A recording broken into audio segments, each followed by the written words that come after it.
श्रद्धा और सबरी परिवार के सभी सदस्यों को मेरा नमस्कार। आप सबके सहयोग से परिवार बड़ा होता जा रहा है।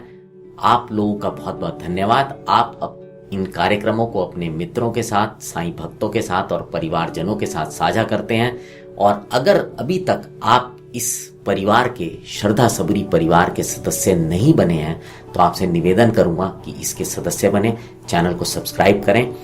और साथ ही साथ अगर आपके जहन में कोई विषय आते हैं तो वो ज़रूर हमें बताइएगा। हम प्रयास करेंगे उनका जवाब ढूंढ कर देने के लिए। इस कार्यक्रम को बनाने के दौरान हमने कुछ चित्र लिए हैं जो कि ऑनलाइन अवेलेबल थे। हम नहीं जानते वो किनके खींचे हुए थे, लेकिन हम बाबा से प्रार्थना करेंगे कि जो भी व्यक्ति जिन्होंने उनको खींचा हो, उनको बनाया हो, उनको और उनके परिवार पर बाबा सदैव अपना आशीर्वाद बनाए रखें। हम यही कामना करेंगे, क्योंकि आज उन चित्रों के माध्यम से ही हम बहुत सारी चीजें लोगों को बताने में, समझाने में सफल हो पाते हैं। आज का जो विषय है वो है कि बाबा का जो था वो भगवत गीता से कितना लगाव था, कितना प्रेम था। बाबा भगवत गीता को क्यों जो महत्व दिया करते थे और किस प्रकार से वो लोगों को प्रेरणा दिया करते थे कि वो भगवत गीता को पढ़ें। बाबा के एक भक्त थे जिनका नाम था बापू साहेब जोग। बापू साहेब जोग बहुत ही विद्वान व्यक्ति थे, संस्कृत के बहुत ज्ञानी थे और बाबा के बहुत भक्त थे। 1912 में जब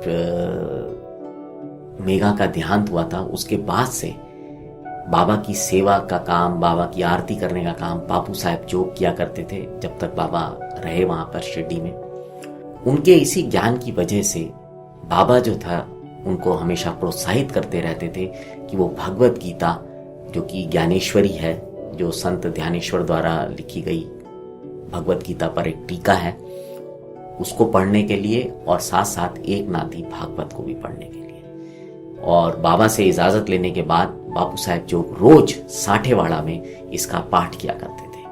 और यही नहीं, बाबा के पास जो लोग दर्शन के लिए आया करते थे, बाबा उनको बापू साहेब जोग के पास साठेवाड़ा में भेजा करते थे कि वो जाएं और वहां जाकर गीता की जो ये टीका है इसको सुने, इसका ज्ञान लें। और ये सिलसिला रोज चलता था। एक बार की बात है कि बापू साहेब जोग बाबा के दर्शन के लिए द्वारका माई जा रहे थे। उसी समय उनका एक पार्सल आया मुंबई से, तो उन्होंने उस पार्सल को अपने साथ लिया और वो बाबा के दर्शन करने के लिए द्वारका माई में चले गए। जब वो बाबा को प्रणाम करने के लिए उनके चरणों में झुके तो पार्सल गिरकर उनके बाबा के चरणों पर गिर गया।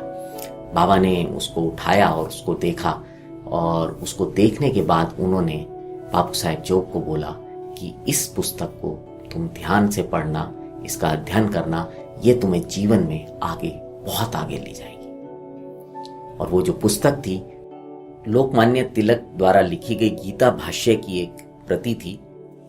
और इसमें एक चीज और बताना चाहूंगा कि बाबा ने अपनी जेब से 1 रुपया निकाला और उसे पुस्तक में रखकर बाबा जोग को लौटाया था। और साथ ही साथ ये आदेश भी दिया था कि इसे ध्यान पूर्वक अगर पढ़ोगे तो तुम्हारा कल्याण होगा। तो बाबा हमेशा प्रोत्साहित करते थे कि ऐसी पुस्तकें पढ़ी जाएं जिससे कि अध्यात्म के मार्ग पर लोगों की उन्नति हो, वो आगे बढ़ सकें और जो अपना जीवन का जो असली लक्ष्य है उसको प्राप्त कर सके। अगर आपको आज का ये कार्यक्रम अच्छा लगा हो तो इसे अपने मित्रों के साथ, साईं भक्तों के साथ, परिवारजनों के साथ साझा कीजिएगा। अब आपसे विदा लेता हूं। जुड़े रहें श्रद्धा और सबरी परिवार के साथ। नमस्कार।